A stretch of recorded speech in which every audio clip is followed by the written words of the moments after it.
Boa tarde a todos, sejam bem-vindos, agradeço pela presença. Queria, antes de tudo, agradecer aos organizadores do evento, criadores também do grupo Compartilhar Conhecimento, o Valor, a Raquel, o Anatólio. É uma iniciativa que merece ser apoiada e incentivada sempre, principalmente quando o grupo tem os seus resultados já dados no próprio nome. Se estamos compartilhando conhecimento, o grupo já alcançou o seu objetivo. Qualquer resultado a mais vai ser fruto do próprio trabalho e não é preciso buscá-lo, ele acontecerá naturalmente. Queria agradecer também à Faculdade Barbosa por abrir esse espaço, se aproximando de iniciativas da comunidade. Isso é fundamental em toda educação digna do nome. E para hoje, o tema, como a Raquel anunciou, está dado aqui na parede, a educação da imaginação como princípio de toda educação verdadeira. De propósito só vai ter um nome mesmo, a apresentação. O que eu vou dizer aqui não é nenhuma novidade, nenhuma originalidade, muito pelo contrário. E justamente por isso é um bom meio de você se autodiagnosticar, o quanto você está próximo dessa educação verdadeira, ou o quanto isso já está distante demais, que tornou-se uma novidade, o fato dela existir. A ideia para a nossa conversa de hoje vou dividir em duas partes essa explanação, para depois a gente conversar a respeito. A primeira parte é tentar deixar um pouco mais claro o que eu estou querendo dizer por educação verdadeira, e, na sequência, aí sim, introduzir a questão da imaginação como princípio dessa educação verdadeira, menos como regra geral da educação do que como começo mesmo, como algo que se inicia. Então, vamos começar pelo próprio nome, educação. É daquelas palavras que são carregadas de significados e normalmente a gente sabe do que estamos falando quando falamos em educação. Mas, ao mesmo tempo, se a gente for pensar bem, a gente não sabe exatamente o que é educação quando nós estamos falando. Tem algo daquilo que Santo Agostinho, nas suas confissões, diz a respeito do tempo. Quando ninguém lhe pergunta, ele sabe o que é o tempo, mas quando alguém pergunta, ele já não sabe o que dizer para explicar o que seja. Acho que a educação também, a palavra educação também carrega um pouco disso. Com umas certas diferenças. Eu acredito que a educação ela é carregada demais de uma série de significados e pseudo-significados que podem complicar demais a compreensão do fenômeno mesmo, da coisa, do que seja a educação. E pensando até a respeito disso, o próprio uso que a gente faz dessa palavra é um uso que eu percebi que é muito parecido com o meu filho de 1 ano e 7 meses. Ele usa para a palavra porta. Meu filho está naquela fase onde ele tem um repertóriozinho de palavras e alguns rudimentos de frase, não muito mais do que isso. E ele aprendeu a usar a palavra porta com vários sentidos. O primeiro deles é a porta, como objeto, como coisa. O segundo é quando ele está sumamente entediado, que é sair de casa, ir para balada, essas coisas, e ele aponta para a porta, e porta, querendo significar que ele quer sair. Ele também é muito fã de brincar com potes. Agora, abrir e fechar pote, faz o diabo em casa com isso. E normalmente quando tem uma garrafinha plástica, que é o pote dos potes para ele, ele tenta abrir a tampa e não consegue, ele chega para o pai e para a mãe e porta, que significa abrir e fechar a tampinha. Claro que só o pai e a mãe é que entendem o que ele está querendo dizer em cada um desses momentos, mas é significativo o fato dele usar uma única palavra para vários usos, para vários significados, para várias finalidades diferentes, e significando coisas completamente diferentes.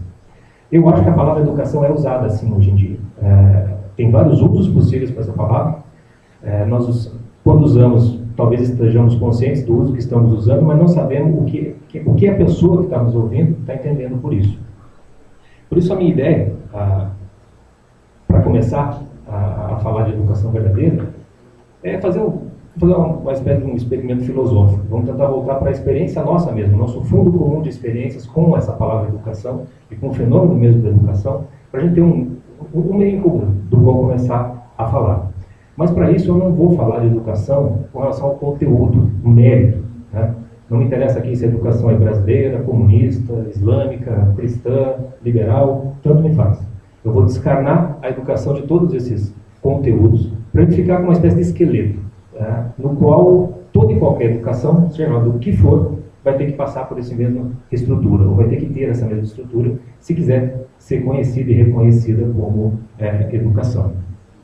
Nesse sentido, eu acredito que para todo mundo, o primeiro significado que vem, salta aos olhos quando a gente fala em educação, é no sentido de ensino, de aprendizado. Né? E aqui me refiro a ensino e aprendizado genericamente falando, não só na escola, mas em casa, na vida, em qualquer lugar. Quer dizer, é ensino. Educação, a gente aprende alguma coisa, tem alguém ensinando, tem alguém aprendendo, e não é algo que acontece uma vez só na vida, é algo que tem uma continuidade, forma um processo, tem algo a ver com uma formação, um desenvolvimento. Né? Veja que eu não estou usando a educação aqui só para seres humanos. Se você quiser colocar um gato, um cachorro, um cavalo,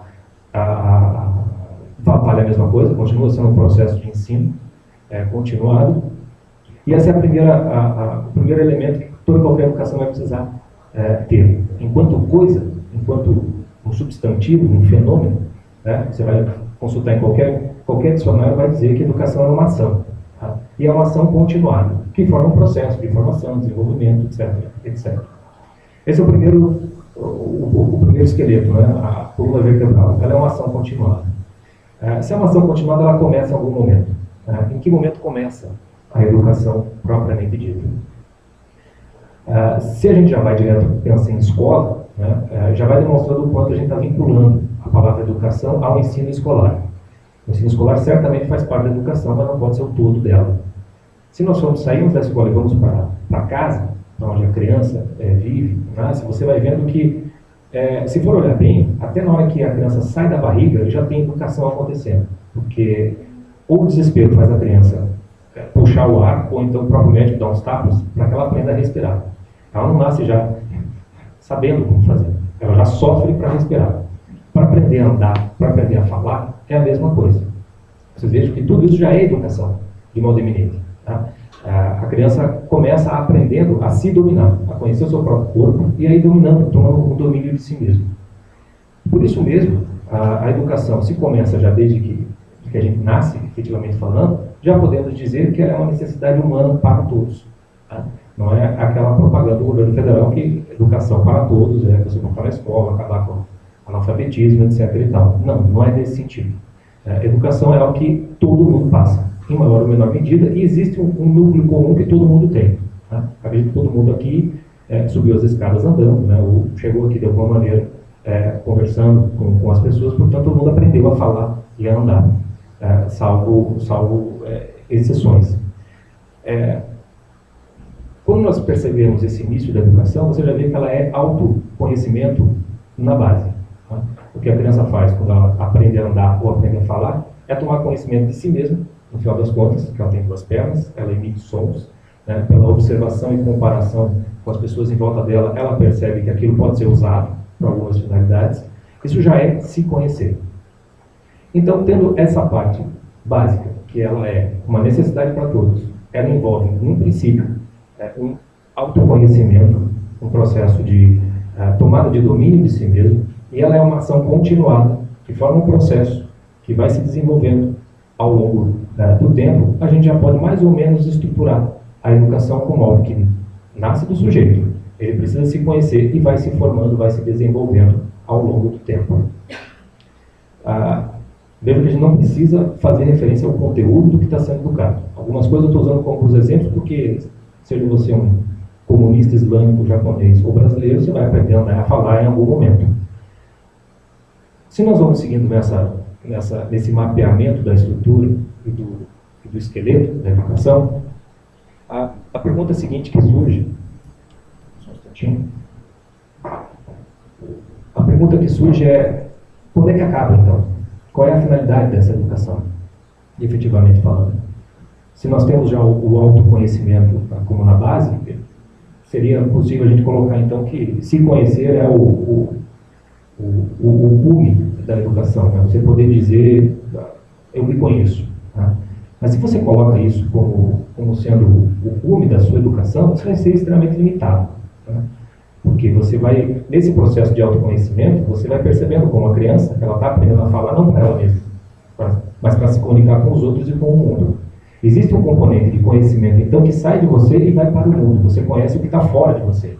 A própria etimologia da palavra educação do latim, ela carrega exatamente esse significado. É levar para fora, conduzir para fora. né? Sai a pessoa de dentro de si e sai para fora, abarcando muito mais do que ela mesma.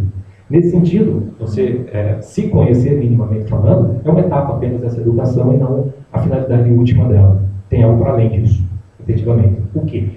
Exatamente. É claro que aqui vai ficar mais difícil de perceber a finalidade, você vai precisar apelar para o conteúdo do que você está educando efetivamente falando. Tá? Aí você teria que saber exatamente quais são os objetivos que essa educação está sendo colocada. Mas vamos tentar tirar isso de novo e ficar só nesse algo bastante óbvio e ficar bem tautológico. Quer dizer, a gente pode dizer que quando termina a educação, a pessoa ela está educada. Tá? Ela é educada, é a palavra que a gente usaria, independente do que signifique ser educado, efetivamente falando. É importante perceber essa obviedade, porque isso nos dá uma característica, a qualidade mesma da ação da educação. Se ela é uma ação contínua de formação, vocês veem que é uma ação que ela começa no próprio sujeito, que a gente viu lá na criança, né? E quando termina, de certo modo, também vai terminar no próprio sujeito. Tá? É algo que não é só o conhecimento dele, que ele vai obter, também tem um conhecimento de fora, né? Algo que o transcende, seja do mundo, seja da sociedade, seja algo metafísico, por assim dizer, mas é algo que volta. Né? É algo que nós vemos na pessoa. Ele está educado verdadeiramente falando. Isso é fundamental de se perceber que a educação, então, ela é não somente uma ação enquanto coisa, mas também é o próprio resultado dela mesma. A pessoa, quando ela está se educando, ela está buscando ficar educada. O que quer que isso signifique para nós? Se nós partirmos da própria estrutura do que nós vemos falando até aqui, começa com a pessoa que não sabe absolutamente nada, a criança que tem que aprender praticamente tudo, e isso vai se desenvolvendo durante a vida, a gente pode tentar chegar num acordo aqui e dizer que a finalidade da educação, no final das contas, é nos deixar perfeitos, seres humanos perfeitos. Né? Nos conhecendo plenamente, tem uma espécie de limite do que nós poderíamos, então, conhecer, alcançar, e a gente chamaria, então, de educado, uma pessoa, então, que alcançasse o cume da perfeição humana, dentro sempre dessa estrutura. De novo, eu não estou dando o conteúdo dessa perfeição, que significa ser perfeito. Não estou dizendo o que nós vamos educar, é simplesmente uma constatação de que a educação, sendo o que ela vai dar nisso, em alguma medida. O que me interessa desse esqueleto, que é bastante óbvio que eu estou falando aqui, assim espero, é perceber que se a finalidade da educação é um aperfeiçoamento do homem como um todo, o critério para você avaliar as etapas desse processo de formação precisa ser o homem como um todo. Então, se nós vamos avaliar uma educação de uma criança, nós precisamos considerar a criança como um todo, não só partes dela. A mesma coisa com um jovem, um adulto, um idoso e assim por diante. Então, a educação na sua própria estrutura precisa de um critério de avaliação de si mesmo que leva o homem inteiro em consideração. Tá? E com isso, a gente já consegue, pegando essa estrutura, olhar para a nossa própria educação que cada um aqui teve na escola, faculdade, etc. e tal, e a educação que nós vemos hoje em dia sendo dada, para se perceber que esse critério do homem como um todo, ele praticamente não existe. A gente não tem esse modelo. Um critério efetivo do homem por inteiro, que nos permita avaliar todo esse processo. É fácil de ver isso. Quando nós vemos, então, por exemplo, o mais fácil, o ensino escolar. Né? Como é que a gente avalia o ensino escolar? Tem uma prova, boletim, diploma, etc, etc, etc. E nós avaliamos, então, aquela absorção de certos conhecimentos que são passados em sala de aula. Mais nada. A criança fora da sala de aula não é avaliada no mais mínimo que seja. Ela não está sendo levada em consideração no seu todo. Ela está sendo levada em consideração em função de uma espécie de preparação para alguma outra coisa.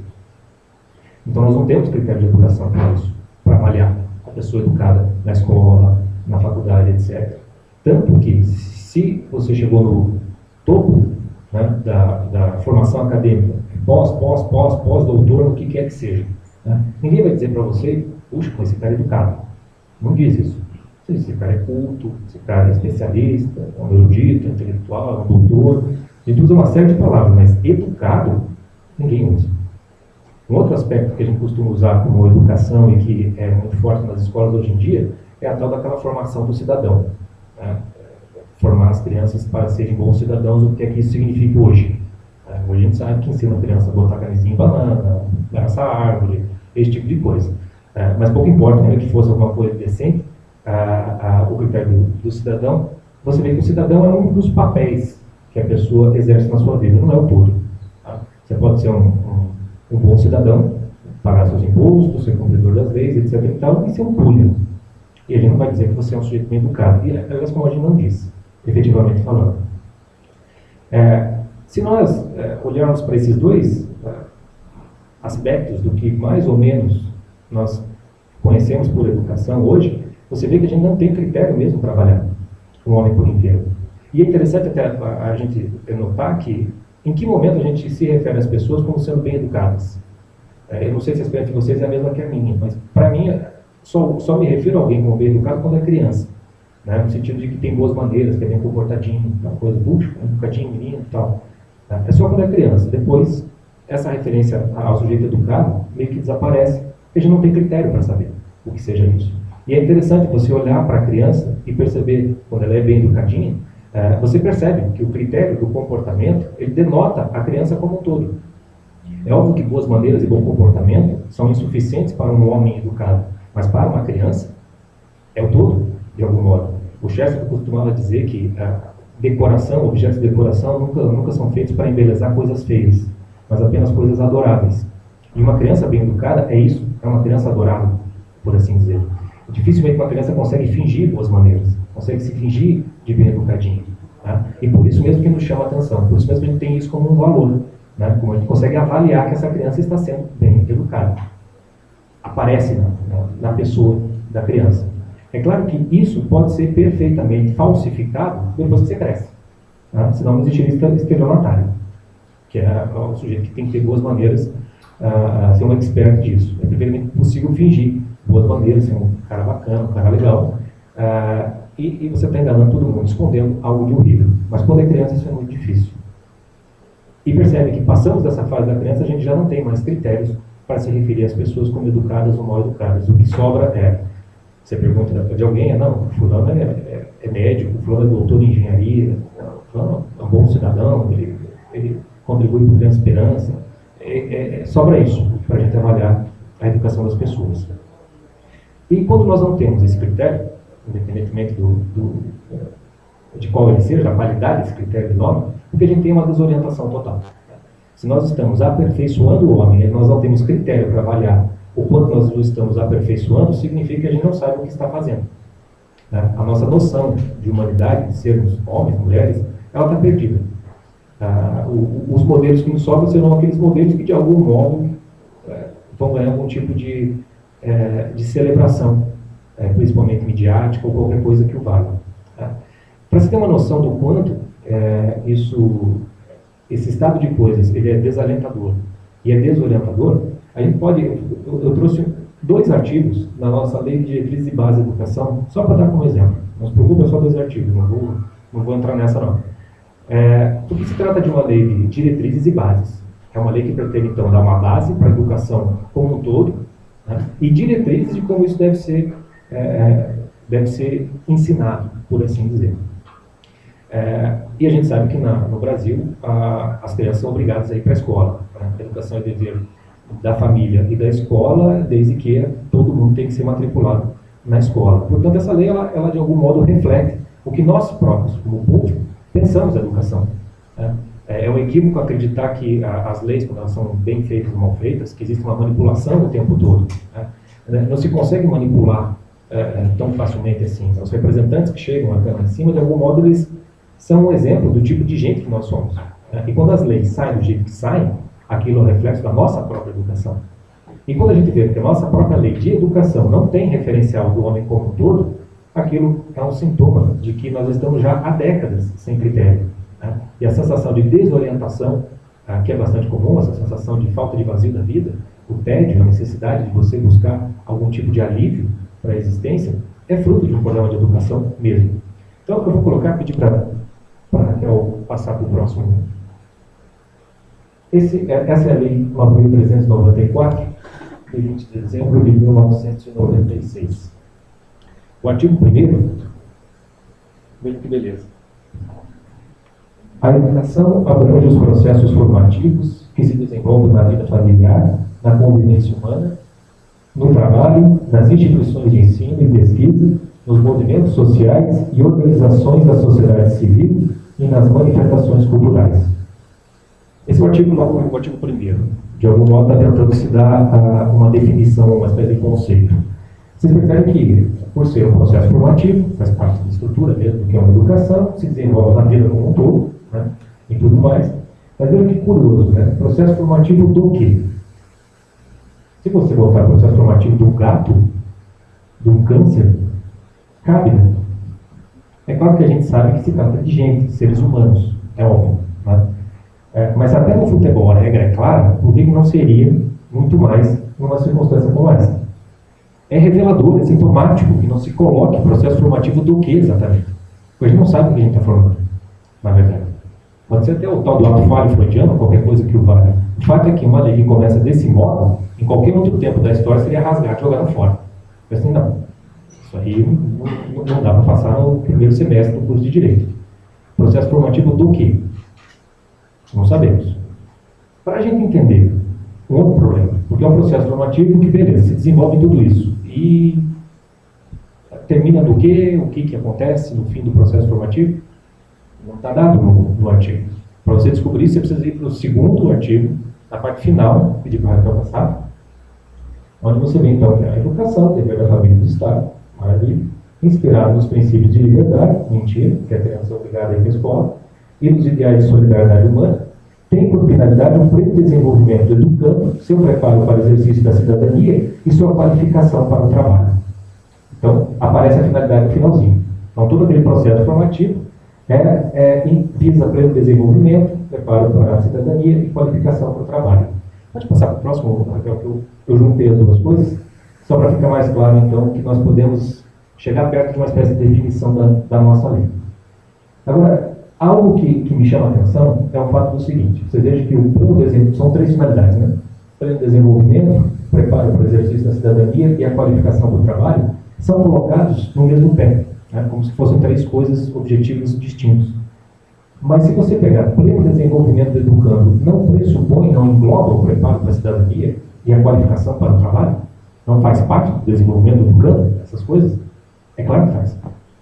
Então, mais uma vez, o que você tem aqui não é só um problema só de má redação, é um problema de não se sabe exatamente o que é um educando, né? Onde é que a gente quer chegar com isso? Então a gente começa a fragmentar para poder entender pelo menos alguma parte do que a gente está fazendo aqui. Nesse sentido, o preparo para a cidadania e a qualificação do trabalho saltam à frente. Não é à toa que nos parágrafos daquele artigo primeiro, para quem não está acostumado com hermenêutica jurídica, os artigos têm a cabeça, o caput, e os parágrafos normalmente especificam o que o caput está querendo dizer ou criam exceções. No caso, especificam. E são esses artigos que nos revelam exatamente o que a nossa lei de diretrizes e bases entende por educação efetivamente falando. Pode passar para a próxima, Raquel. Então, vocês vejam que essa lei disciplina a educação escolar, que se desenvolve predominantemente por meio do ensino em instituições próprias. Então, todo aquele processo formativo que abrange Deus e o mundo, na verdade, se resume a escola e ensino. Não é outra coisa que essa lei vai dizer, mas ela está dizendo que é para abranger tudo e mais um pouco. E no 2º, a educação deverá vincular-se ao mundo do trabalho e prática social. O mundo do trabalho é a qualificação para o trabalho que está na finalidade. Prática social é aquela que prepara para a cidadania. E o desenvolvimento do educando? Foi parar na onde? Vocês podem procurar pela lei inteira, vocês não vão ter transparência com relação a isso. Não há uma noção do que seja educando, não há uma noção do que tipo de homem nós estamos formando. O que há é somente uma noção de uma preparação de profissionais e preparação de cidadãos. Então nós educamos para certos papéis sociais. A pessoa, o homem propriamente dito, ele não é objeto da nossa lei de educação. Ele não faz parte do processo de ensino escolar. E isso é facilmente observado pela própria criança. Tá? Eu mesmo, quando era criança, uma das coisas que mais me chamava a atenção era o completo divórcio entre a vida da escola e o que eu aprendi em casa. Assim, quem é que me ensina a viver? Porque lá na escola eu estou aprendendo a conjugação do verbo terminado não sei o quê, estou aprendendo a geografia e tal, mas e todas essas coisas aí montadas, como é que elas descem na minha personalidade? Como é que isso faz parte do meu ser ou não faz parte? Então vocês vejam que quando a lei ela é assim, não significa que não exista um processo de formação e desenvolvimento do educando da criança. Significa simplesmente que isso está jogado ao Deus dará. E essa é uma das razões pelas quais nas escolas você vê hoje em dia aquela briga, aquele jogo de empurra-empurra entre família e escola para ver quem é que educa a criança, no fim das contas. A escola cada vez mais abarca uma série de necessidades e deveres dos pais, muito porque os próprios pais estão empurrando mesmo para a escola para fazer isso, e muito porque a escola quer mesmo incluir todo mundo no processo de formação de cidadãs, etc, etc, etc. Por que os pais aqui, já não sendo o seu dever, por que eles não assumem isso? Como a gente viu com o Adilson aqui na última palestra. Ele assumiu isso com os filhos dele. Ele está tentando preencher buracos da formação do ensino escolar, da escola, e também tentando ensinar os filhos deles a serem homens. Por que isso já não acontece mais hoje? Por que as famílias já não estão dando conta, já nem sabem que é isso que elas devem fazer? Porque nós já estamos há décadas sendo educados dessa maneira. Desde pelo menos a década de 60, onde houve toda aquela revolução cultural no mundo, já se passaram algumas gerações. Meus pais, por exemplo, eu tenho quase 40 anos de idade, meus pais eram jovens na década de 60. Eu já padeci de uma espécie de má educação, uma educação deficiente em casa, e sofri isso, muito mais meus filhos. Às vezes fico desesperado, porque eu olho para aquilo e falo assim, eu não sei o que fazer em certos momentos, coisa que, se eu me lembro do meu avô, assim, não teria 2 segundos de dúvida para colocar um mínimo de ordem na vida do filho dele. Então, quando nós já estamos há tanto tempo falando, e as causas disso, é óbvio que tem muito de revolução cultural por trás disso, é óbvio que tem muito de mentalidade revolucionária. Para quem estudou um pouco da Revolução Russa, da construção da União Soviética, sabe que o principal elemento que eles atacaram foi justamente a educação. Eles tinham uma ideia de homem completamente diferente, eles queriam mudar a natureza humana. Os estudos do Pavlov, de você deixar as pessoas loucas, desorientadas, para depois você formatá-las de uma determinada maneira, isso foi levado a ferro e fogo, literalmente. Foram algumas gerações russas que foram formadas dessa maneira. Eu não vou entrar nisso, porque a palestra do Anatoly já cobriu boa parte disso, o Adilson também tratou muito disso, certamente a gente vai voltar a falar disso, e o meu interesse aqui é de uma outra hora. É perceber que se nós conseguirmos tirar tudo isso do meio do caminho, a gente não sabe o que fazer também. A gente está meio perdido, está desorientado. Já são gerações e gerações, já não tem mais o fio da meada para juntar uma coisa com a outra. O que acaba acontecendo na prática, então, com o desenvolvimento do educando, efetivamente falando? Bom, basicamente você vai ter, então, consultórios de psicólogos, psiquiatras completamente lotados. Você vai ter o mercado editorial da autoajuda, que é um fenômeno editorial imenso hoje em dia, tentando cobrir tudo isso. Quem é que ensina? Quem é que diz? Quem ajuda a criança a dizer quem ela é?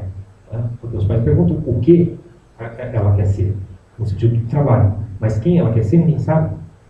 Eu não sei se há muitos alunos aqui do professor Olavo, mas o primeiro exercício que ele deu no curso online dele de filosofia foi para que as pessoas escrevessem um necrológico de si mesmas, tentando imaginar quem elas querem ser no final da sua vida de maneira completa. Como eu dei aula particular para, pelo menos aí, diria umas 50, 60 pessoas, muitos deles alunos do professor Olavo, eu via a dificuldade imensa que todo mundo tinha, eu próprio, de criar esse necrológico, e mais ainda, aquele que criava o necrológico não acreditava nele mesmo. Eu via aquilo e via que não sei bem se é isso. Nós estamos completamente sem referencial. Essa desorientação, ela é de fato o comum hoje em dia. Não estou dizendo aqui que a autoajuda é ruim, que você ir para psicólogo, psiquiatra, não. Graças a Deus tem alguma coisa por aí. Tem um monte de autoajuda aí que ajuda mesmo. Infelizmente falando, quando você não tem um processo educacional para resolver o problema. Mas isso aí é um sintoma de como as coisas estão. Isso, que antes já era um mal mais de jovens e adultos, você vê que já tem na infância, nas crianças. Não sei que mutação genética aconteceu umas décadas para cá, que toda criança é hiperativa. Tem que tomar remédio, criança que está transtorno disso e daquilo. Assim, será que isso é uma mutação genética? É sinal dos tempos? É óbvio que deve ter crianças que devem ter esses problemas, é claro que devem ser tratadas, efetivamente falando, mas você vê facilmente que muitas vezes a hipoatividade dos pais, uma irresponsabilidade mesmo, você não aguenta aquilo. E por que o pai não aguenta? Porque a vida do pai é o quê? É trabalhar. Ele foi educado para isso. Os dilemas da mãe para ficar em casa cuidando das crianças não era eu quero uma carreira também.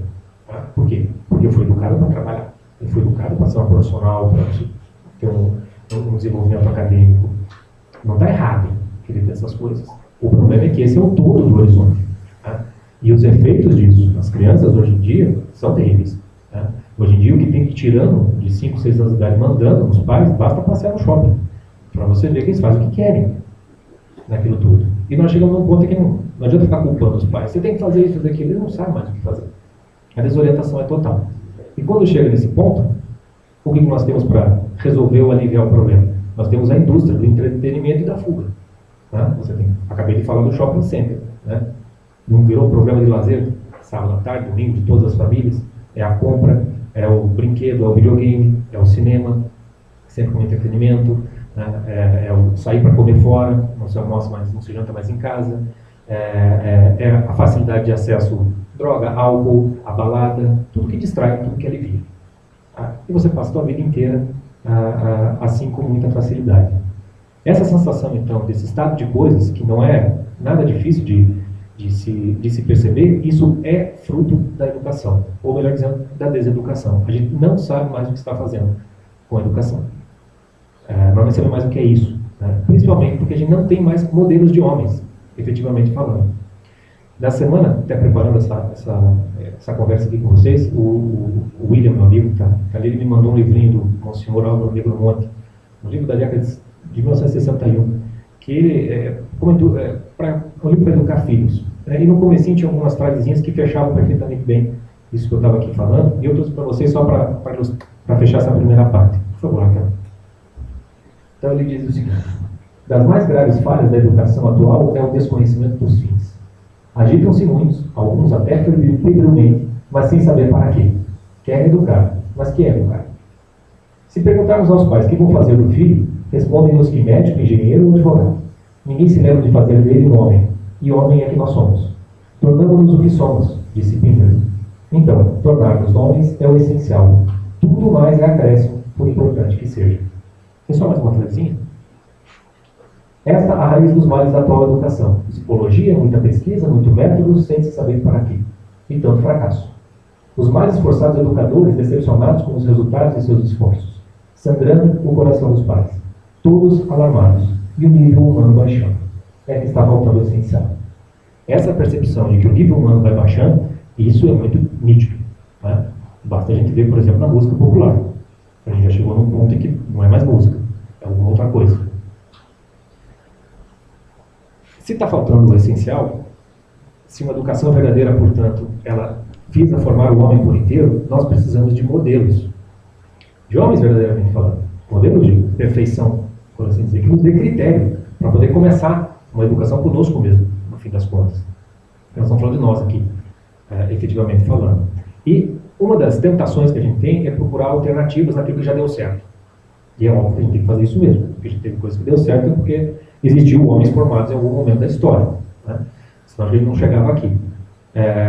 E nessas alternativas, buscando na história da educação, nós podemos encontrar coisas maravilhosas. Né? E hoje em dia nós já temos uma espécie de contracultura, uma reação a isso, no qual até mesmo no Brasil a gente consegue ter acesso a uma série desses materiais. Né? Podemos pensar aí no Mortimer Adler, que revitalizou a educação liberal no século XX, podemos pensar no homeschooling, cujo acesso através da internet é muito facilitado. Nós podemos pensar no próprio trabalho que o professor Olavo de Carvalho faz completamente à margem, é uma tentativa disso também. Iniciativas como essa também entram nisso. Nós temos um mercado editorial incipiente, mas que começa a aparecer. Né? Tem uma editora em São Paulo, a Realizações, que lançou o livro da irmã Miriam Joseph, o Trivium, né, com um prefácio maravilhoso do professor Munir. Tem uma série de outros livros lançados. Existem outras pequenas editoras. Existe alguma coisa aparecendo. Material não é o problema. O problema é gente, é o homem com aplicativo, que saiba o que fazer com aquilo, efetivamente falando. E a educação liberal, que é o termo que eu vou usar genericamente para abarcar todas essas possibilidades, ela não como é que vamos dizer assim, não é miraculosa. Não é porque você está estudando educação liberal ou ensinando alguém a fazer educação liberal que isso vai funcionar, simplesmente porque é educação liberal. Não é assim que funciona. Tá? E nós podemos ver que o próprio conceito, a própria definição da educação liberal traz problemas para nós muito parecidos com o que a gente tem com a educação da Lei de Diretrizes e Bases. Na próxima tela, então, tem uma definição que é dada pelo próprio professor Olavo, numa palestra sobre educação liberal que ele deu em 2001, está disponível gratuitamente no site dele. A certa altura, ele diz o seguinte: a definição de educação liberal é a preparação da alma para a maturidade. já é algo muito melhor do que a gente vinha vendo até agora, porque maturidade já pressupõe o homem por inteiro. Até para a gente dizer que, puxa, olha que educadinho da criança, é de certo modo o homem maduro, quando vira maduro, efetivamente falando. Porém, o fato de termos um nome para dar, para quando crescermos, não significa que a gente saiba o que é maturidade, o que é ser um homem maduro, efetivamente falando. Mas aí quando ele coloca aquela palavrinha, alma, que diacho é alma? Então você vê que tendo a educação liberal na mão como instrumento, se você não sabe exatamente o que é maturidade, se você não tem critério, se você não tem modelo, você está lascado. Você vai começar a fazer educação liberal sem saber muito para onde você está indo. Pode até ser que funcione, porque ali tem uma tradição e aquilo pode funcionar efetivamente falando, mas é preciso você ter uma noção do fim a que se destina a educação que você está fazendo. É óbvio que você pode apostar no próprio processo da educação liberal, que em linhas gerais é simplesmente você absorver o legado cultural como um todo, né? Os grandes livros, as grandes mentes, você ir atrás desses livros, desses homens e absorver aquele legado. E esperamos que isso nos torne homens maduros. Né? Isso é a definição. Mas sempre que me falam disso, me dá uns 3 tipos de arrepio. Porque a primeira coisa que me vem é o seguinte: por que eu não nasci no século II? Ia ter meia dúzia de caras só por ler. Mas estou no século 2013. Olha quanta coisa. E aí, graças a Deus, eu não estou em 10.015. Como é que você vai dar conta de abarcar tudo isso? Você vai precisar ser um homem maduro para poder selecionar. De algum modo, alguém vai ter que fazer o serviço e vai ter que dizer. E se nós estamos perdendo o fio da meada, hoje em dia a gente não sabe mais o que é bom e o que é ruim. Falta o critério, falta o homem, efetivamente falando, que nos oriente e que nos guie. Então é um problema. Mais ainda, nós podemos dizer, por exemplo, como eu acredito que seja um homem maduro, o professor Olavo de Carvalho, e tomarmos ele como modelo. Né? Ele absorveu esse legado cultural, efetivamente falando. Mas não dá para dizer que é um homem maduro, um taxista, um trabalhador, né? Ou do exemplo mesmo do Adilson, que é bombeiro, que em casa tenta consertar a educação dos seus filhos, tenta se educar em alguma medida. Isso não é um homem maduro? Pessoas que não abarcaram todo esse legado cultural, a gente vai considerar eles imaturos, porque não foram ler Platão? Não dá para usar o critério de maturidade porque você estudou alguma coisa. Esse critério precisa estar mais aberto. Senão você cai no mesmo erro daquela preparação para o trabalho, no final das contas. Né?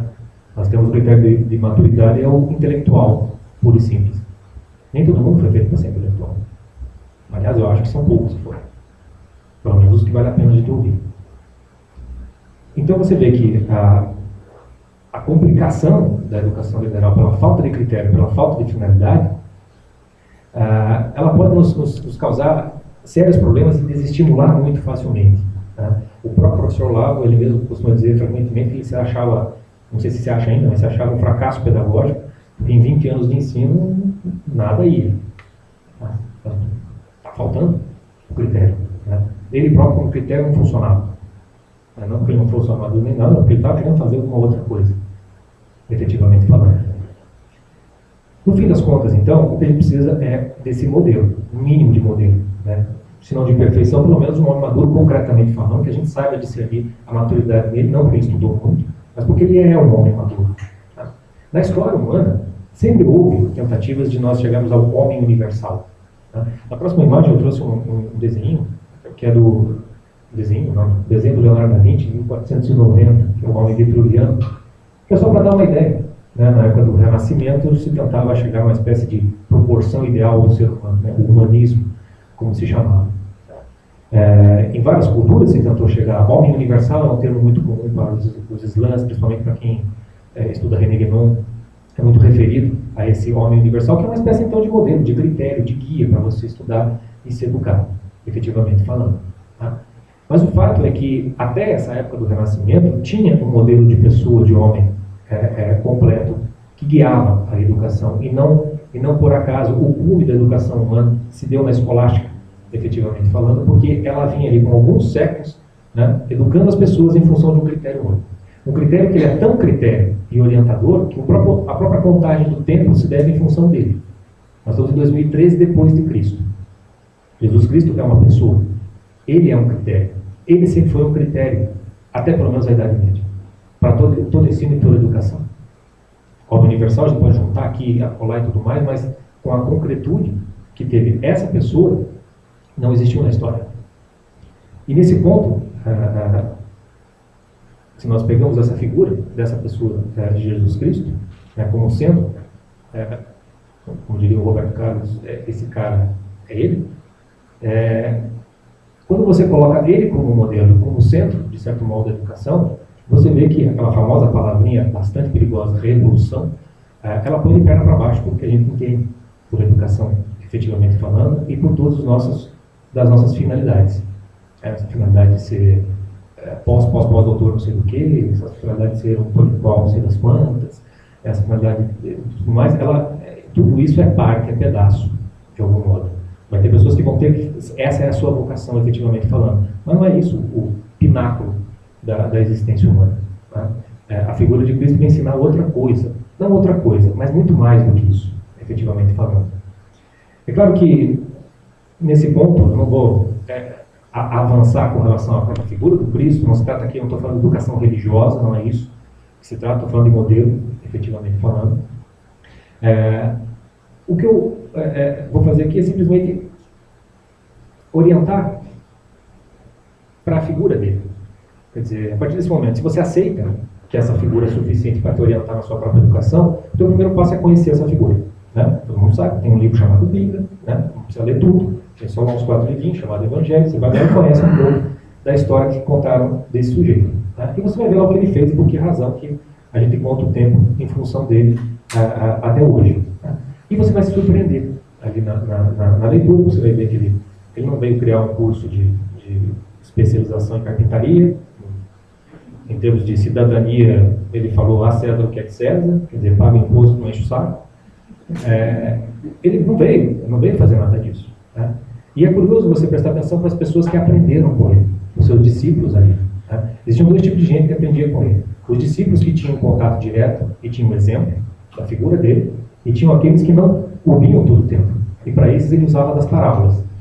Né? Ele só explicava as parábolas para os seus discípulos, mas para os outros ele usava de parábola, ele usava de historinha. Ele usava de conto, fantasia, imaginação. E aqui a gente já começa a entender por que a imaginação começa a estar no princípio das coisas.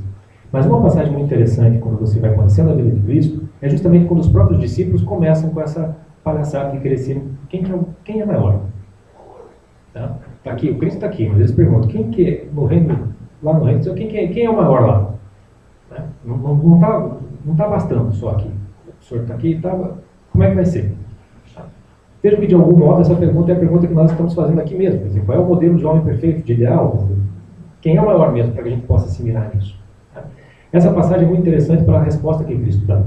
Está no Evangelho de São Mateus. Acho que eu trouxe o trechinho, Raquel. Só clica no próximo. É isso mesmo. Capítulo 18, versículos 1 a 4. Nesse momento, os discípulos aproximaram-se de Jesus e perguntaram: quem é o maior no reino dos céus? Jesus chamou a criancinha, colocou-a no meio deles e disse: em verdade vos declaro, se não vos transformardes e vos tornardes como criancinhas, não entrareis no reino dos céus. Aquele que se fizer humilde como esta criança será maior no reino dos céus. E aí você para prestar atenção. O sujeito que veio para ser modelo, quando eles perguntam para ser maior, ele não se mostra. Ele não coloca ele. Ele volta uma criança. Aí lascou. Criança é madura? É homem maduro? É intelectual? Ela está preocupada com o dia de amanhã? O que significa isso? Ser humilde como uma criança? Significa que você não tem que estudar, não tem que ir para a escola? Não deve ser bem isso que eles estão querendo dizer. Mas significa que se ele, como modelo, colocou uma criança como modelo, nós temos que olhar para ela para começar a entender o que ele está querendo ensinar. E quando você olha para uma criança, a primeira coisa que chama a atenção é que para a criança não há distinção entre a realidade nua e crua e o mundo da sua imaginação. É uma coisa só para ela. É um mundo fantástico, por assim dizer, por inteiro. A criança vive nesse mundo o tempo todo da imaginação. Ela está brincando o tempo todo. Ela está jogando o tempo todo. Chesterton é o sujeito fabuloso e essencial para se entender esse ponto. Porque o que a criança nos ensina no primeiro momento é nos reaprendermos a nos maravilhar com a simples existência de coisas. Ele usa um exemplo que é fabuloso. Por exemplo, se nós aqui formos abrir uma porta e nós vemos ali um dragão, ou sei lá, o próprio demônio encarnado, muito provavelmente você vai começar a ligar para um psiquiatra, você deve estar com delírio, você está precisando de remédio, né? não é possível que seja uma coisa dessa. Se for uma criança de 7 anos, ele abrir ali e ver um dragão, bom, ele pode fazer xixi na calça, entendeu? Mas ele vai ficar maravilhado com aquele negócio. Se for uma criança de 3 anos, Chesterton diz, ele vai ficar maravilhado porque a porta abre. E é verdade, meu filho de 1 ano e 7 meses usa a porta como se fosse a palavra com abracadabra. É um maravilhamento com a linguagem, com tudo mais. A criança, então, nesse mundo de fantasia em que ela vive, em que a realidade e o mundo da imaginação se juntam numa coisa só, ela nos devolve um olhar para a realidade, que é, de certo modo, aquela pergunta filosófica fundamental. Por que antes o ser e não nada? Por quê? Qual é a lei física, qual é a lei da ciência que explica por que existem as coisas e não nada? A criança se maravilha com as coisas justamente por isso, porque podia ser nada, podia ser tudo diferente. O fato é que a gente sabe que cai uma maçã aqui, a gente chama a lei da gravidade que explica. Para a criança, se a maçã saísse voando, para ela ia ser tão fantástico quanto. A maçã ser vermelha ou ser pintada de ouro é fantástico, porque ela podia ser verde. Esse mundo da fantasia em que a criança vive, esse maravilhamento constante com as coisas, esse viver num presente eterno, efetivamente falando, essa é a primeira coisa que uma criança nos ensina. É isso que ela nos mostra o tempo todo. Que o mundo é fantástico em si mesmo. E quando a gente cresce, aquela velha coisa, a gente perde mesmo o olhar. Um dia como hoje, um belo dia, quantas pessoas perdem tempo para prestar atenção na cintilação da luz, na formação de cores, no pôr do sol, nessa coisa toda. Não estou falando de romantismo, não estou falando de preguiça, não estou falando de PowerPoint no Facebook. Estou falando de se maravilhar nessas coisas. É isso que uma criança faz, efetivamente falando. Tudo é maravilhoso na vida de uma criança. E você percebe que, para recuperar isso, para recuperar esse olhar de maravilhamento de uma criança, isso é o primeiro passo de uma educação da imaginação. Ninguém é mais imaginativo, mais vivo, mais criativo que uma criança. Você já deve ter visto aquela... Eu não nem sei se isso é verdade, mas que diz que a criatividade da criança, a inteligência dela, até os 7 anos funciona num rendimento absurdo. Depois, quando a gente fica mais velho, a gente usa de 3 a 10% dessa capacidade da criança. Quer dizer, a gente se stupidifica mesmo. De certo modo, a gente se deseduca com relação a isso. E esse maravilhamento que a criança tem, que nos serve de exemplo, é algo que a gente precisa recuperar de algum modo, se a gente quiser começar a se educar efetivamente falando. Porque, bonito botar Cristo, aquela coisa toda, mas Cristo botou uma criança, então começa olhando com uma criança. De certo modo, tenha filhos. Que aí você vai ter uma verdadeira educação acontecendo. Por essa razão, por esse maravilhamento, por essa unificação que o mundo da imaginação proporciona com a nossa realidade, com o nosso mundo interior, que eu coloquei no panfletinho, no folder que foi apresentado nessa palestra, eu coloquei aquele quadro do Velázquez, As Meninas, que eu trouxe a imagem só para nos lembrar, vai ser muito ruim de ver, porque está muito claro. Mas acho que todo mundo deve ter visto no Facebook, que tem um sujeito pintando, tem umas crianças, tem algumas pessoas, e elas estão olhando para nós aqui, como se tivéssemos uma espécie de um espelho. Mas o que é interessante de você notar é que um quadro como esse, eu não estou aqui preocupado em ficar fazendo crítica artística, visualizando o ponto de fuga, o uso das cores, não. É simplesmente, perceba que é um negócio que te maravilha, simplesmente porque você se pergunta, aonde está o quadro? E aonde eu estou? Aonde que ele termina e aonde que ele começa? Essas pessoas estão olhando para nós fazemos parte dessa cena ou não fazemos parte? Não, tem um espelho aqui, veja que você já está imaginando alguma coisa. O fato é que ela está te olhando. Existe uma unificação desse mundo imaginado, criado, com o nosso próprio mundo que está observando esse mundo, e forma um todo. Essa sensação de pertencer a esse mundo maravilhoso, esse mundo criativo, esse mundo significativo, essa é a função da educação. De unificar a nossa realidade interior e exterior, nos sentir participando de algo maravilhoso. O estar vivo é uma maravilha, efetivamente falando. E esse quadro, de algum modo, ele exemplifica isso. Ele ilustra esse argumento, vamos chamar assim. E de algum modo esse maravilhamento, você veja que torna você pequeno diante da obra de arte, diante da vida. Porque quando você se maravilha com alguma coisa, você não está muito preocupado com saber, não, ele está usando os traços do pintor antecedente, ele está dentro da história da arte plástica, é uma revolução. Não, você está maravilhado simplesmente com aquilo. Aquilo é bonito demais para você ficar pensando a respeito. Aquilo simplesmente impacta, te incomoda. Esse é o princípio da educação. Recuperar essa capacidade de se maravilhar, não ficar pensando naquilo que você está fazendo. E para dar um exemplo disso, do quanto nós perdemos um pouco dessa capacidade de maravilhamento, você vê que quando você começa a estudar letras, quando você começa a estudar, você ficar um sujeito metido à besta, um dos princípios que são usados para você apreciar uma obra de arte é um termo técnico chamado suspension of disbelief, que é a suspensão da sua descrença. O que significa suspender a sua descrença? É gostar do negócio. É se maravilhar simplesmente por aquilo, sem se preocupar muito no que aquilo vai significar para você. É simplesmente, como diria o Facebook, curtir aquilo. Não muito mais do que isso. Suspension of disbelief é isso. Depois é que você vai botar suas crenças, tudo que você sabe, para avaliar aquilo e tal. No primeiro momento, você precisa suspender todo o teu pensamento para poder aproveitar aquilo, efetivamente falando. Eu vou dar um exemplo para vocês, que é algo que eu aprendo com os meus filhos. Tem o próximo trechinho. Esses são os primeiros versos da Ilíada de Homero, uma tradução do Dorico Mendes, que é uma obra-prima da tradução em língua portuguesa. E eu não consegui ler a versão do Dorico, sou um bronco com essas coisas, mas foi curioso, porque eu costumo ler poesia para os meus filhos, né, e essa da Ilíada eu resolvi ler para ele para ver o que acontecia. E aí vocês vejam, tem trechos da Ilíada que de cada 3 palavras você precisa consultar o dicionário por mais 5 ou 6, porque até aquela que você consulta você não entende, você tem que procurar uma outra, é complicado. Eu temerariamente vou só dar uma lida sem maiores exibições. Canta-me, ó Deus, eu peleio aqui, a ira tenaz, que lutuosa aos gregos, deles no corpo lançou mil fortes almas, corpos heróis, a cães e abutres pasto, lei foi de jovem, rixa ao discordar, e o de homem chefe me lidou divino.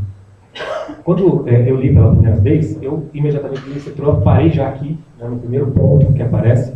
Eu falei, preciso saber tudo sobre a mitologia grega, eu tenho que saber quem é o desgraçado, peleio, o que significa lutuosa, lascou tudo isso. Eu fui ler para o meu filho. Quando eu fui ler para o meu filho, eu fui no Mirmidon Divino e já esperei que ele já fosse distrair, já fosse para outra coisa. Parei, eu olhei para ele e ele ficou esperando eu continuar. E eu falei assim, você está entendendo? E ele falou, não. Você quer que eu continue? Sim, tá bonito. E é isso mesmo. O maravilhamento é com a própria língua, com a própria música, com a sonoridade. O poeta Bruno Tolentino, ele lia em russo sem entender russo, mas para pegar a musicalidade do russo em si, daquilo tudo. É desse tipo de maravilhamento. Mas não me interessa o quanto culto você é, o quanto você é capaz de se maravilhar com a maravilha mesmo disso. Que é. Eu até hoje não consegui ler Ilíada, meu filho deve ler antes do que eu. E vai aproveitar muito mais, às vezes sem saber direito o que está aproveitando, mas isso é um exemplo, que eu estou dando disso do maravilhamento, que a gente tecnicamente chamaria de suspension of disbelief. E se, por outro lado, você acha que você não tem mais essa capacidade, você está enganado. Essa capacidade se você perdeu, você morreu, de algum modo. Mas estar vivo é ter essa capacidade de se maravilhar com a própria realidade das coisas. O que pode ter acontecido é você ter limitado o campo dos objetos que te maravilham. Por exemplo, quando lança o novo iPhone, o iPad, os olhinhos brilham. Você passa na FINAC, meu Deus do céu. Isso é se maravilhar com a coisa. Eu fui no cinema com meu filho, por exemplo, assistir o Homem-Aranha e o Hobbit em 3D. No meio do filme eu lembrei que meu filho estava ali. Eu não sei se o filme era bom, mas aquele negócio era divertido, pacas. Aquilo era uma maravilha, maravilha da tecnologia, mas era uma maravilha. Em termos de arte, crescimento, eu não faço a menor ideia, mas que o negócio era bacana, era, efetivamente falando. Essa capacidade de se maravilhar você ainda tem. E às vezes está perto disso da obra de arte. Quantos aqui, por exemplo, não gostaram muito da trilogia do Senhor dos Anéis? Quantos que não estavam que nem criança esperando o lançamento do Hobbit? E quando acaba fica puto, porque vai ter mais uma parte, vai demorar. Que nem criança. Essa capacidade de maravilhamento é a primeira coisa que você precisa recuperar para poder se educar. Essa é a função da imaginação. Quando você está ali no filme e você está muito animado, você não está muito preocupado com o que você deixou do lado de fora. Você entra num outro universo, entre aspas, e aquilo unifica toda a tua interioridade com aquilo que está sendo mostrado para você. E quando aquilo é bom, é belo e é verdadeiro, aquilo vai te iluminar, aquilo vai te estruturar, efetivamente falando. Acontece uma mágica mesmo. Não é outra coisa, outro nome que a gente pode dar nessa hora. E para vocês terem uma ideia do quanto você assistir um filme desse, e esse maravilhamento acontecer, e ele poder ter um efeito de alívio psicológico, um efeito curativo na tua alma, um efeito de você, sabe aquela coisa, toda a alma lavada, Prestem atenção, ou tentem relembrar o efeito que teve o filme Tropa de Elite. Quanta gente não assistiu aquele filme? Finalmente falaram o que eu sempre quis dizer. Eu queria estar junto com o Matias, dando tapa na turma da passeata. Eu queria bater naqueles que estão estudando Foucault, aquela coisa toda. Aquilo é um bálsamo. Naqueles instantes, o Tropa de Elite pouco importa se é bom, se é ruim, o fato é que aquilo te unifica com a própria sociedade em torno, aquela que você achava que você estava desgarrado. De repente você faz parte de novo da vida. E aquilo te reinstala de alguma maneira em você mesmo. Outro filme, O próprio Senhor dos Anéis, um filme muito melhor do que o Tropa de Elite. Não tem nada ali que seja um espelho da nossa realidade, mas ali você tem valores que não existem mais em lugar nenhum. Coragem, honra, nobreza, onde é que você vai ver isso? Quanta gente hoje, e quando um critério para você saber se você se maravilhou mesmo, é que aquilo que te maravilhou se torna memorável. Não é curioso que o pessoal tenha tanta dificuldade para estudar um monte de coisa, mas saiba mexer com o computador com uma facilidade impressionante? Tirando o Fernando que não sabe lidar com o Facebook, todo mundo sabe lidar com aqueles trocinhos, para cima, para baixo e tal. Com uma facilidade impressionante. Não teve que aprender, não foi difícil. Foi, mas aquilo era bom, era maravilhoso, eu gostava daquele negócio, não dói. É a mesma coisa, quando você vê o Senhor dos Anéis, quantas pessoas eu não dei aula, e o Senhor dos Anéis eram temas variados, em volta e meia recorrentes, porque era memorável o sujeito se ver no Aragorn, sabendo que não era rei de si mesmo, estava lá como uma espécie de bandido de beira estrada. Quando a gente não via os hobbits, e não via que não tinha nem um terço da coragem daqueles pequenininhos, e sabendo que poderia ser mais do que aquilo, quanta gente não queria ser um sujeito puro, inocente, superior, e se via cinzentado como Gandalf, mas morria de medo de cair nas suas próprias trevas para poder sair um pouco mais puro. Ou quantos não se identificavam com o Gollum, que vê dois dentro de si, brigando o tempo todo sem saber direito a quem atender, a qual senhor atender. Esse maravilhamento, ele te torna presente àquela obra, aquela obra te dá muito mais como critério para você se conhecer, efetivamente falando, para você dar nome para certos sentimentos que você tem.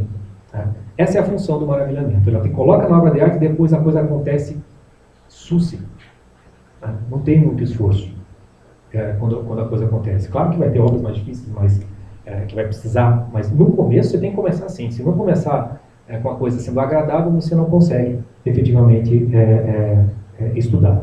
Por isso mesmo, para quem quer começar um estudo, a pior coisa que você pode fazer é fazer uma listinha, por exemplo, de grandes clássicos para você ler na sua educação. Você pegar lá uma listinha de todos os filmes que você tenha para fazer, todas as músicas, e você vai seguindo aquilo tudo, e no fim das contas, você desistiu 2 meses depois, porque você não aguentava aquelas cantochão gregoriano da música, ou o Ilíada separou no meio do caminho. Por quê? Porque aquilo virou um esforço, entendeu? Para terminar de ler aquilo, você tem que fazer igual jogador de futebol, tem que ter raça, camisa. Você vai como se fosse para a academia do lado. Quer dizer, não vai funcionar. Entendeu? Você faz aquilo como se fosse lá um personal trainer, botou 10 séries de supino e tal. Até vai te dar alguma coisa, mas não vai funcionar do jeito que tem que funcionar no primeiro momento. É óbvio que se você tem uma vocação intelectual, isso é inevitável. Você vai ter que passar por esse aprendizado, é a parte chata mesmo. Tem que seguir toda a absorção. Mas para quem não tem nenhuma função intelectual, que é simplesmente uma educação, que é simplesmente se achar, parar de se sentir desorientado, parar de se sentir perdido na vida, não precisa de nada disso. Você tem que recuperar, primeiro de tudo, essa capacidade de maravilhamento.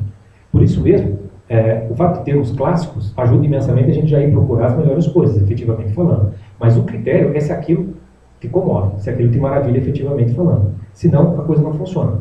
Vou dar um outro exemplo meu, pessoal, para mostrar o quanto isso pode funcionar, pressupondo que tenha funcionado. Eu sou cristão, sou católico, mas durante muito tempo não era de ir à missa e igreja, não fazia nada disso. E eu me lembro quando eu tinha acho que uns 17, 18 anos, a minha mãe tinha os livros do Paulo Coelho em casa. E eu li os livros do Paulo Coelho, infelizmente. Porém, num dos livrinhos lá, ele contava uma historinha, que era uma lenda, alguma coisa assim, e que era uma história que não é a história que está na Bíblia, mas que é a história que tem a frase que está na Bíblia, que está na liturgia da missa, que é aquele: Senhor, eu não sou digno que entreis em minha morada, mas dizer uma palavra e serei salvo. E a historinha era muito bonita. Só que estava dito de um jeito que eu entendi ali. De um jeito que se eu lesse na Bíblia, eu não entenderia naquele tempo. Porque a culpa era minha, não da Bíblia, obviamente falando. Eu jamais esqueci aquela frase. Até hoje, que eu entro um pouquinho mais na coisa da liturgia da igreja, quando eu vou, é o momento que mais me comove. É o momento mais sério da missa para mim. É o momento de dizer essas palavras. Quer dizer, o Espírito sopra onde quer, efetivamente falando. Então, no primeiro momento, não interessa muito se o objeto do teu maravilhamento é muito tosco. Não interessa, a gente é meio tosco, meio grosseiro. Né? Esse afinamento, esse aperfeiçoamento vai acontecendo naturalmente no esforço pessoal, porque naturalmente vai começando a ficar pouco. Eu me lembro quando eu era adolescente, toda a minha vida interior ela era expressada pelo Renato Russo na Legião Urbana. Eu adorava aquele negócio. Hoje, se eu escuto o Renato Russo, a sensação que eu escuto, não que seja ruim nem nada, mas simplesmente a sensação de quem está, sabe quando está raspando a latinha de leite condensado, depois de ter tomado ela inteira? Se enjoa demais. Né? É um bom sinal. Quer dizer, eu não preciso tanto dessa coisa toda. Né?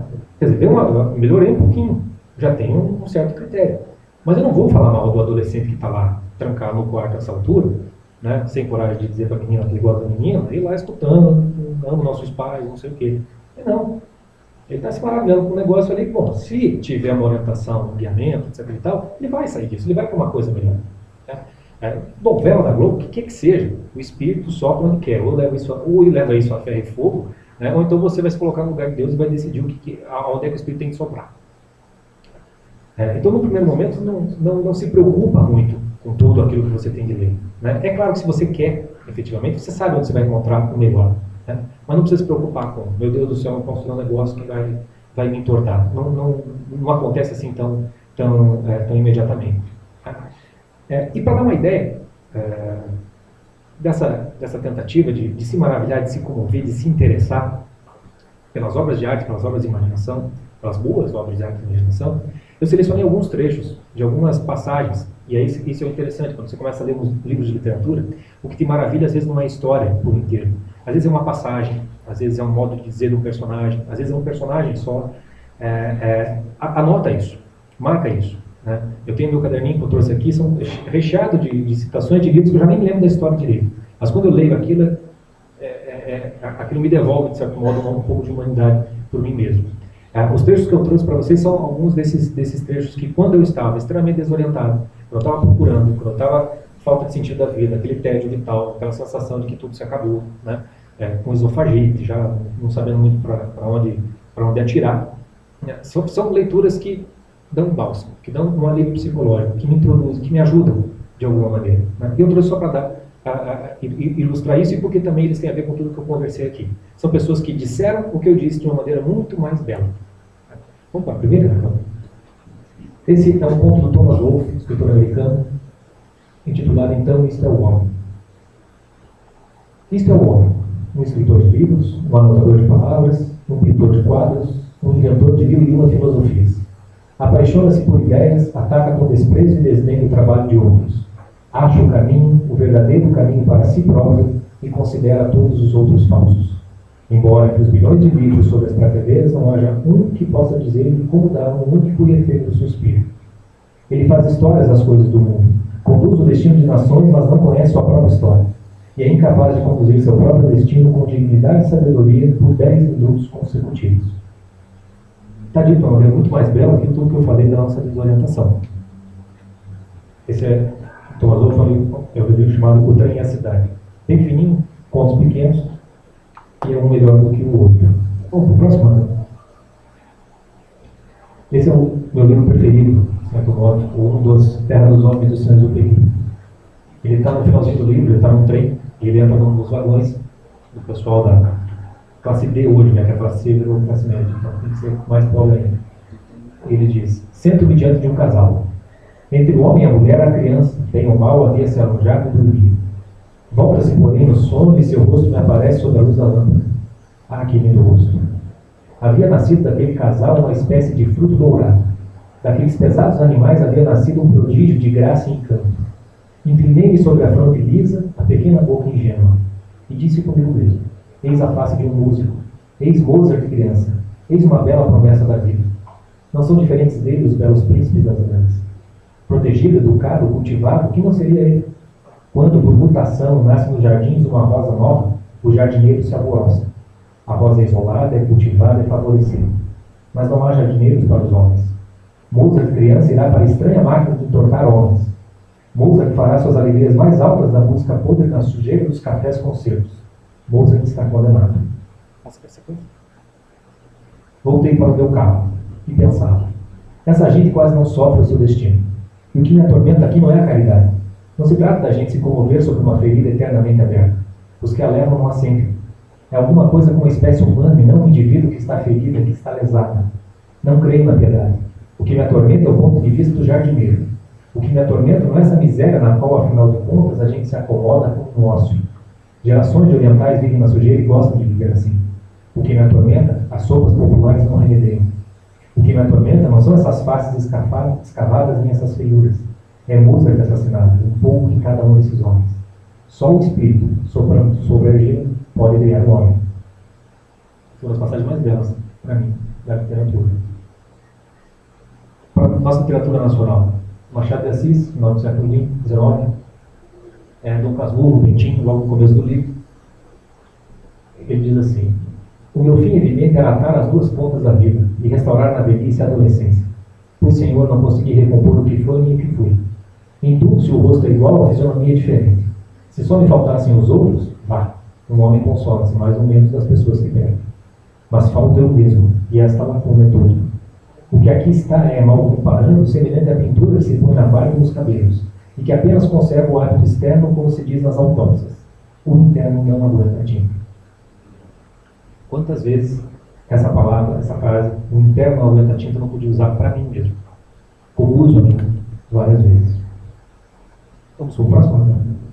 Acho que é o último dessas citações. É um romance Pureza, do José Lins do Rego. Até anos atrás, de certo modo, me definia esses dois parágrafos que eu vou ler para vocês. Justamente para quem, essa história de Jesus Cristo, Deus, etc. e tal, é um da carochinha, um negócio muito distante. E aí o personagem ele dizia o seguinte: nos meus dias de menino eu me lembrava de Deus. Aos 24 anos sentia Deus muito distante, uma sombra, um ponto esquecido. Só a noite permanecia. Era uma certeza, uma preocupação que sempre me chegava nos momentos de isolamento. O Deus de Felizmina foi o que eu encontrara dentro de casa em menino. Minha mãe não tivera tempo de nos ensinar coisa nenhuma, e meu pai não acreditava, parecia alheio a tudo que não fosse a minha saúde. Tanto assim que eu cresci e fiquei homem sem que ninguém se lembrasse de me aproximar da religião. Felizmina me ensinava orações, me pregava no pescoço bentinhos e fazia sempre promessas para mim. Aquele Cristo de braços estendidos, posto junto do corpo de meu pai, já naquele tempo não valia quase nada para mim. Sentia-me seco, um coração frio para o estremecimento da fé. Não acreditava em nada. Às vezes, essa indiferença parecia uma diminuição de mim mesmo. Homem sem crença, homem sem esperança. Não tinha esperança. De lutar para viver nunca precisei. Possuía bens, e o trabalho que arranjava no escritório de uma vida era mais para encher o meu tempo vazio de tudo. Não quero contar a minha vida. Ela é tão pequena, tão sem relevo, que não merece isso. Para que deixar aos outros o exemplo de fraqueza como a minha? Se escrevo essas impressões, é mais para tomar o meu tempo. Amigos não os tive, além da camaradagem. Amigo que entrasse em minha vida, que fosse um sócio dos meus entusiasmos, um confidente, me faltou sempre. Um homem com o meu feitio deve ser um tipo evitado. Para mim sempre foi sempre escutei que a literatura brasileira sempre foi algo muito raso. Quando me deparei com esse trecho do Pureza do Lins do Rego, aí eu falei assim: bom, raso sou eu, perto de algo assim. Eu não sei se por esses trechos dá para visualizar um pouco, ou sentir um pouco o que eu estou querendo dizer com maravilhamento.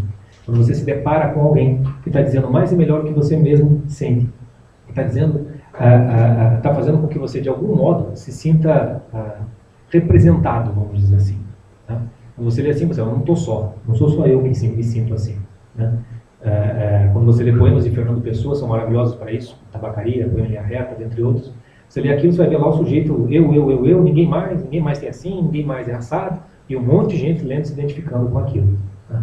O que mostra que ele não estava completamente isolado, e a mágica de ele ter expressado aquilo nos forma, né? nos compõe como uma coisa só.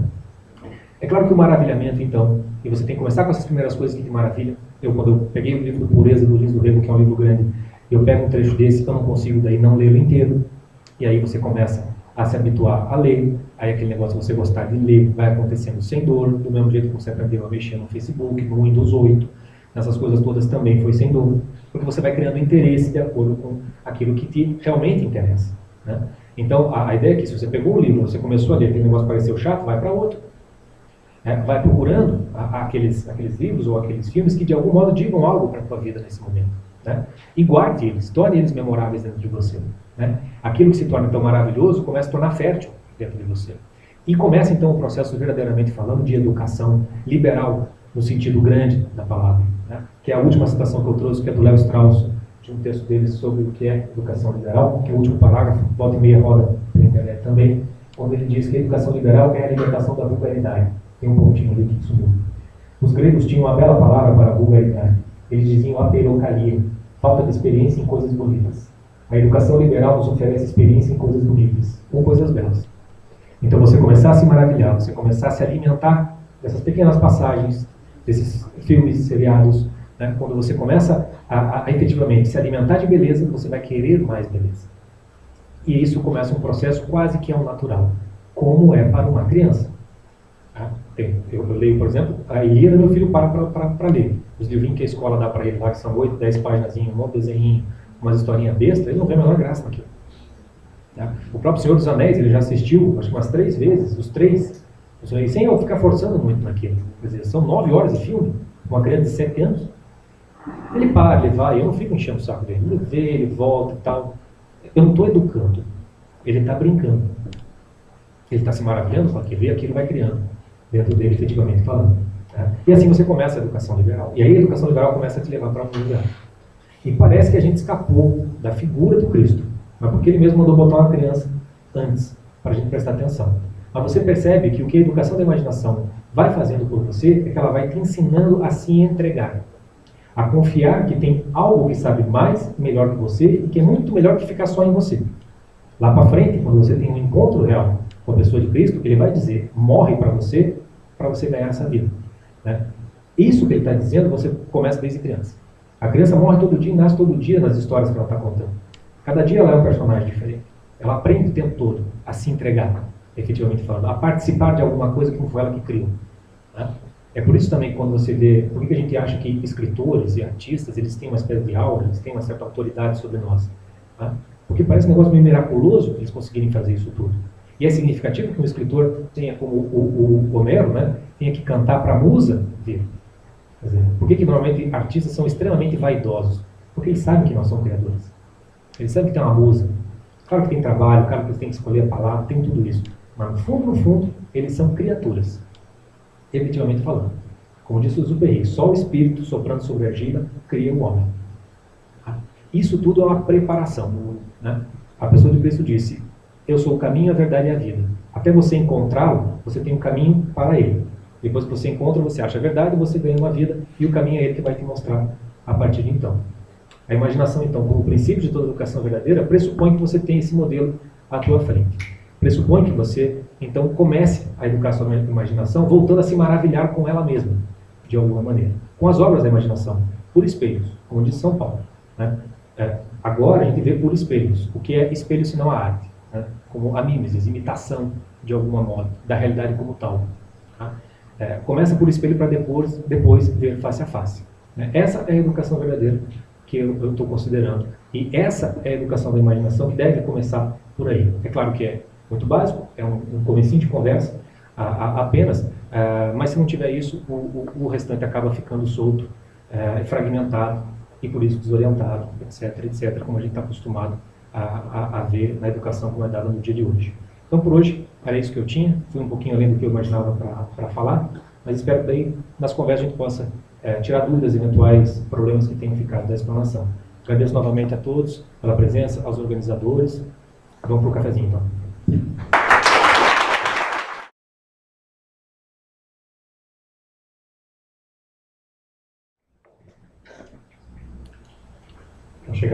Tenho 2 perguntas aqui. Vou começar com a menos difícil. A pergunta do Adilson.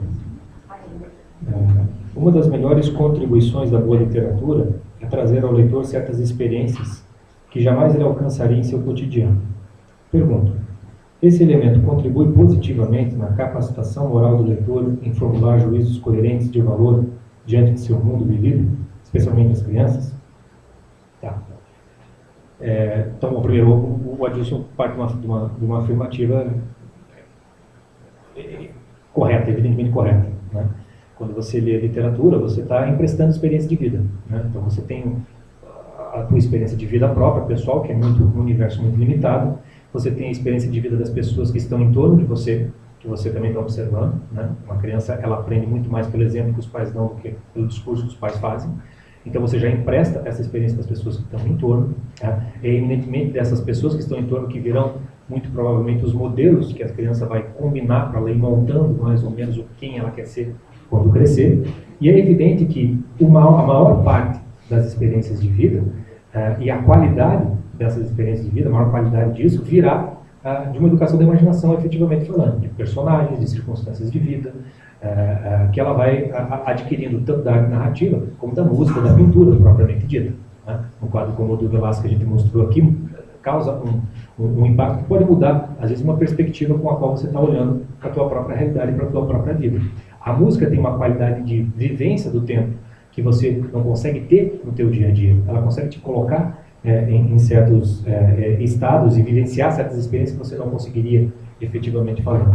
Então, justamente por ela, para o sujeito educado formar até a maior parte da sua experiência de vida, que eu chamo de experiência de vida emprestada, é evidente que ela contribui para você formar o teu quadro de valores morais, né? Os teus juízos, as tuas crenças, com as quais você vai guiar a tua conduta. A formulação de juízos coerentes de valor já pressupõe uma abstração muito grande dessa conduta. Normalmente, a conduta moral no dia a dia, aquela coisa do certo e errado, melhor e pior, são certas crenças que já estão na tua personalidade. Você não vai nem ter tempo para pensar muito, né, naquilo. Quando você fica efetivamente em dúvida entre certo e errado, melhor e pior, é porque normalmente está faltando o elemento ali. Não vai dar tempo naquilo ali você voltar para ver se aquilo é assim mesmo que São Tomás de Aquino dizia, etc. e tal, a respeito dos juízos de valores e tudo mais.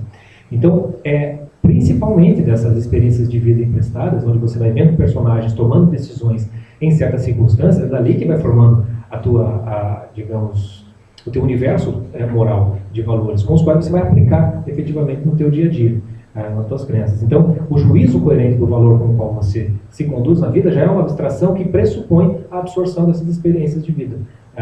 Eminentemente da literatura, eu diria, que é a melhor professora com relação a isso, porque a leitura ela exige um certo esforço, ela é mais demorada, então você absorve mais e melhor. Né? Normalmente um filme ou um livro, o ideal é que quando você gosta, aquilo te interessa, você assista mais vezes, né? Para que aquilo seja mais memorável. Um livro, às vezes, uma única leitura muito bem feita, você já retém muito mais do que aquilo. É o próprio alimento mesmo da tua conduta moral, é a base com a qual você vai fazer juízo de valores. Quando você não tem isso, você funciona como um mecanismo sono e falso. Né?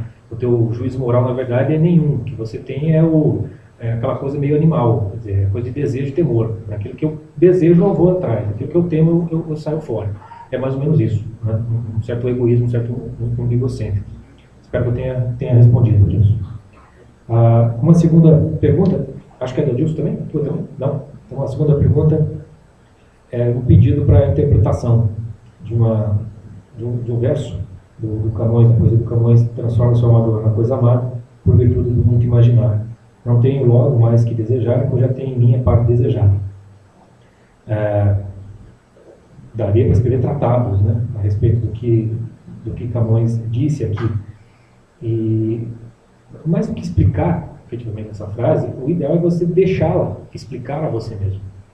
Então, quando ele diz que o amador, né, aquele que ama, que vai amar, ele se transforma na coisa que ele ama, por virtude, por muito imaginar, e por isso você não tem muito mais o que fazer do que senão ficar desejando aquele bem, porque, de certo modo, a tua própria imaginação já traz dentro de você essa capacidade de amar e de ser amado, de algum modo. Uma leitura que dá para fazer dessa transformação, ela, de certo modo, pode resumir algo que eu tentei falar com relação a esse maravilhamento. Tá? É algo que a imaginação ela é capaz de unificar de tal modo o teu mundo, que aquilo que você se transforma já estava dado em você mesmo, de alguma maneira. Quer dizer, transforma o seu amador naquela coisa amada, que parecia que estava fora, mas no instante em que você se unifica com ela, nesse maravilhamento da imaginação, efetivamente falando, é algo que você percebe, então, que está dado dentro de você, efetivamente falando, essa capacidade, né, de desejar, não só de desejar, mas a própria parte desejada já está dada dentro de você.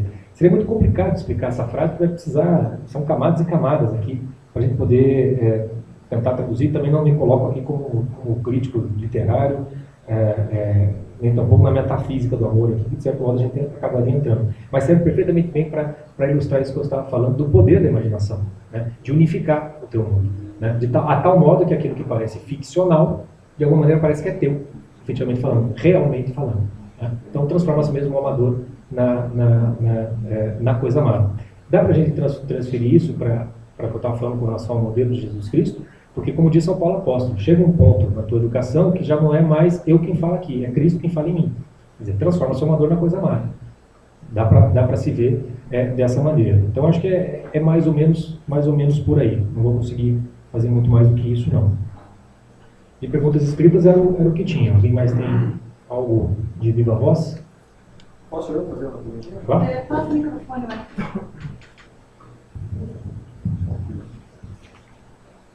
Francisco, você comentou que você tem filhos, né? Eu queria saber como é a tua rotina em casa com os teus filhos? O que você faz para desenvolver a imaginação deles? Através da leitura? Quais são as leituras? Não sei se através de contos e fadas, de mitos, enfim.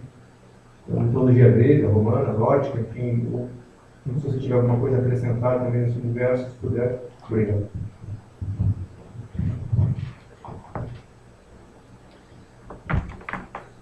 Bom, eu tenho 2 filhos, né? Um 7 para 8 e o pequenininho de 1 ano e 7 meses. Uma primeira coisa que eu fiz com eles é, primeiro, aceitar a minha incapacidade e os meus limites com relação àquilo.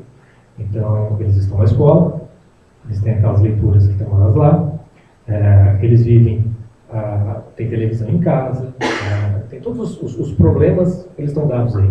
Eu sempre costumo dizer assim que a educação hoje em dia, principalmente de filhos, não dá para fazer muito mais do que ser meio que martelinho de ouro. Você vai desentortar os amassados que o mundo faz, mas vai amassar. É muito difícil. Mesmo que você corte a televisão, que você tire da escola e tudo mais, você está amassando de alguma maneira.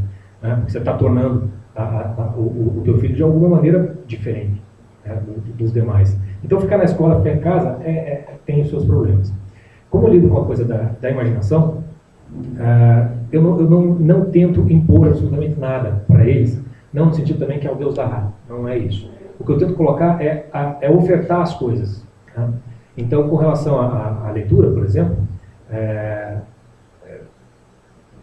eu tenho lá alguns livros, tento seguir isso que eu estava falando para vocês, depois de apresentar o modelo para eles. Tá? Então, eu tenho lá Bíblias para crianças, para meninos, as histórias de Cristo e de Jesus, que ele adora. Eu convido ele para rezar comigo, convido ele para ir à missa, se quiser vai, se não quiser não vai, não tem problema nenhum. Ele mesmo se interessa, então eu mostro um escapulário, alguma coisa, ele quer aquilo que ele protege. Conto as histórias da Bíblia da maneira fantástica, ele se interessa profundamente por aquilo. Em termos de contos de fada, os contos do Green, de todos os mais, eu deixo para ele lendo, né? Ele pede para eu ler, eu leio para ele. Tem umas crônicas de Nárnia lá que ele acha muito longo para ele ler, não consegue ler muito, ele pede para eu ler, eu leio. Não estabeleço muito uma rotina muito fixa com eles, para que eles vejam que essa coisa com o pai, efetivamente falando, faz parte do momento mais legal do dia. Então, logo eles têm as tarefas de casa, tem escola, então não tento forçar muito isso, tento deixar a coisa ao natural. Tá? Eu foco muito em contos de fada, foco muito na história dos evangelhos, tá? E do século XX, que tem o que tenta ser mais próximo da experiência nossa. Então, embora as Crônicas de Nárnia e o Senhor dos Anéis do Tolkien sejam epopeias, né, fantásticas, que cabem para qualquer tempo, eles foram escritos num determinado momento da história que nós entendemos aquilo perfeitamente bem. Tá? A criança pega aquilo com uma clareza muito grande. Crônicas de Nárnia, por exemplo, aquelas crianças saindo da guerra, de Londres para escapar para o campo, onde então eles vão conhecer o guarda-roupa, etc. E tal, aquilo não está muito próximo. Tá? Então aquilo tem um efeito muito grande na alma deles. Eu deixo eles simplesmente se divertindo com aquilo. Eu não fico avaliando se eles estão aprendendo, eu deixo eles se divertirem. Eu costumo ler, como eu havia dito, poemas que eu gosto, eu declamo em voz alta, eu vou no carro para a escola, eu vou declamando o poema, ele gosta de ficar escutando, tento dar essa sonoridade para ele. Música também, eu tento, aí nesse ponto eu intervenho mais, o rádio quase não toca, tento colocar não vou também para uma coisa muito música clássica, mas eu gosto, por exemplo, de uma abertura da ópera Rienzi do Wagner, que é todo se fosse uma batalha do Senhor dos Anéis. Então eu vou sair com ele no carro para levá-lo para algum lugar, eu vou narrando uma batalha imaginária de acordo com a música, ele adora aquele tipo de coisa. Então o que eu vou criando é simplesmente dando a oferta de algumas coisas, né, que normalmente ele não vai ter na escola, para que ele se interesse por aquilo e ele vá percebendo que o que ele tem na escola é uma palhaçada. E que ele vá gostando daquilo porque aquilo é bem mais legal. É mais ou menos isso que eu vou tentando seguir. Se vai funcionar, eu também não sei. Né? Eu estou também tendo tentativa e erro. Não tem muita saída. O meu filho de 7 para 8 anos já está chegando uma época que eu vou poder conseguir colocar uma ordem, uma rotina, né? Onde já dá para começar a ter um mínimo com ele. Algo que eu comecei a fazer com ele foi mais ou menos o seguinte. Eu ganhei de presente de um grande amigo, os evangelhos numa ordem cronológica, né? O que está na Bíblia. Eu combinei com ele e falei assim, olha, eu quero contar para você toda semana, sábado, domingo, eu vou contar a história de Jesus na ordem, eu mostro então uma pintura daquele evento, eu mostro uma música que fizeram para contar aquele evento, mostro tudo aquilo para ele, deixo ele fazer perguntas se for o caso, e eu deixo que ele me faça uma pergunta para a gente pesquisar junto. Né? Então, na primeira vez que eu fui lá na Anunciação do Anjo Gabriel para Nossa Senhora, ele me pediu que ele queria saber mais sobre o futebol na China. Vamos lá, o Wikipedia, o que tivesse lá, leu uma coisinha qualquer, ele já se interessou, beleza. Eu vou criando esse laço com eles, efetivamente falando. Então, o que eu me preocupo muito é não ser o pai chato, efetivamente falando nesse primeiro momento. Não o pai amigão, não se trata disso. Né? Eu prefiro dar a eles o exemplo, literalmente falando. Eles me veem com o livro na mão quase que o tempo todo. Eles não me veem assistindo televisão o tempo todo. Eles não me veem caindo na esborna o tempo todo. Eles me veem ali lendo, estudando, dando aula. Vem, quando tem um noticiário do Jornal Nacional, alguma conversa, eles veem o pai dizendo um contraponto para as coisas. É só isso que eu quero que eles vejam, porque eu sei que eles estão me vendo, efetivamente falando. Não preciso fazer muito mais. Eu oferto, deixo ali, tem lá a prateleira dos livros, eles pegam o que querem, leem o que querem, naquilo tudo, e vou deixando a coisa acontecer. Vou mediando. É mais ou menos isso que eu faço. Espero que tenha respondido. Obrigado. A última pergunta daqui. Eu gostaria de perguntar sobre uma geração que a gente não tinha imagem, a gente tinha que criar uma imagem, né? Eu sou da geração biblioteca. E me diga uma coisa, como é que a gente consegue, com essa beleza dessa imagem na televisão, no computador, você acha que só devemos continuar fazendo com que a criança leia o livro para que ela trabalhe a sua imaginação, já não receba essa imagem pronta? É o que vocês fazem, né?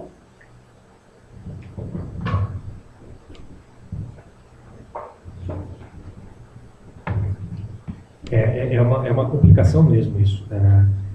O que eu acho assim, aquilo que soma não precisa necessariamente atrapalhar. Eu costumo brincar às vezes quando escuto aquelas coisas. Na minha época que era bom de brincar, tinha peão, soltava pipa. E eu sempre brinco assim, vamos levar um PlayStation 3 lá para a tua época para ver qual que você prefere. Não é porque a criança de hoje prefere o videogame, é porque o videogame é mais legal mesmo, de brincar do que o peão rodando. Tem essa característica. A imagem da televisão, do cinema, é uma realidade na qual o impacto disso vai ser muito maior e muito anterior do que a leitura. Então a leitura se tornou muito mais difícil hoje em dia, efetivamente falando.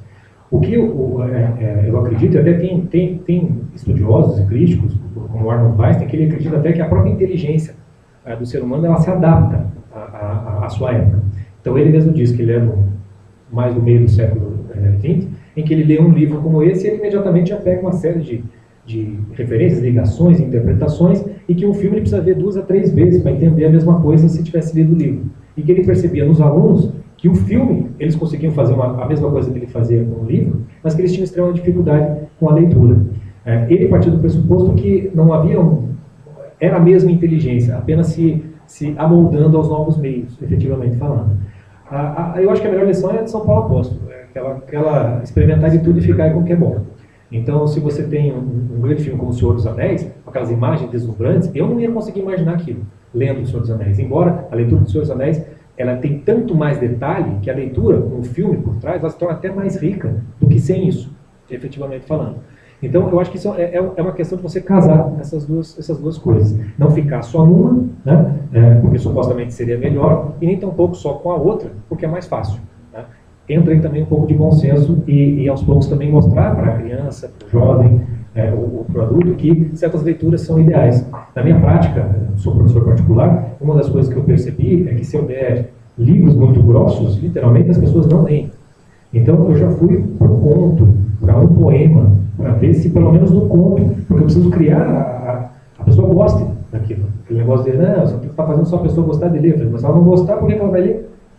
Então tem que começar por isso, mas daí eu já começo com contos um pouquinho, que já digo um pouquinho mais perto da história dela, que digam mais e melhor o que no cinema não está sendo dito. Vou mostrando o quanto você pode tirar a mais e melhor da leitura do que do cinema. Mas não é preciso cortar nada, é só uma questão de, como diz aquela coisa, a diferença entre o remédio e o veneno é a dose. Então, sabendo dosar as coisas, eu acho que não tem problema.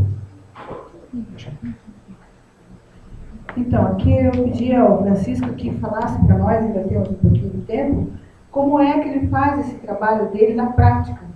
Porque ele dá aula de educação da imaginação, aula individual, não é individual, né? Então, como é que funciona? Qual é a didática que ele usa? Qual é o sistema que ele usa para entrar nessa imaginação da pessoa?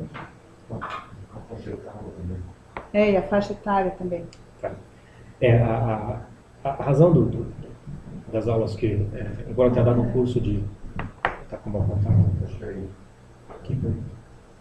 A razão pela qual eu dou aulas individuais, né, com relação a isso, embora tenha dado o curso de educação da imaginação e tenho planos para voltar a uma espécie de continuidade ou dar outros cursos nesse sentido, e até grupos de estudo, mas eu acredito que as aulas individuais elas são o melhor modo de fazer com que isso que eu passei aqui para vocês aconteça.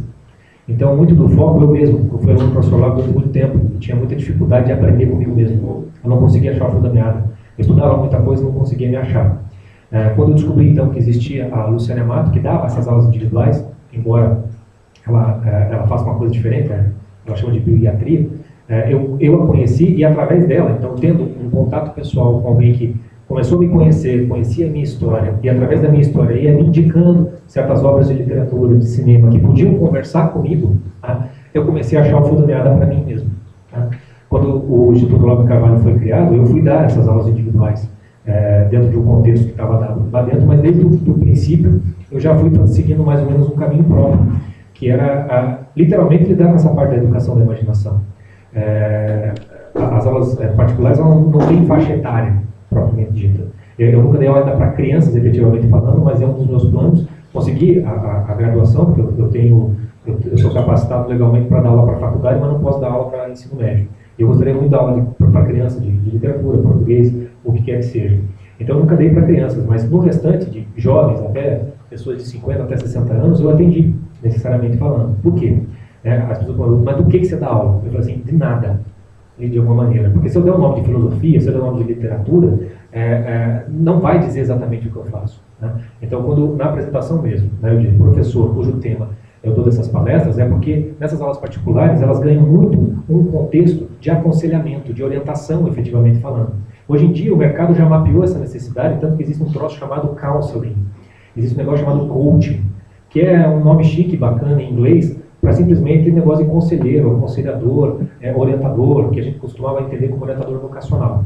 É mais ou menos nessa linha que eu trabalho individualmente falando. Por quê? Porque no individual vai se criando uma intimidade, uma familiaridade, uma confiança, no qual a pessoa, então, tem uma liberdade para partirmos da própria experiência dela. Então, na própria história de vida dela, existem coisas maravilhosas, que são histórias que ela precisa, às vezes, uma perspectiva, um jeito de olhar, ou então uma mera indicação de um filme que diga aquilo que ela já viveu, e aquilo pode fazer todo um sentido.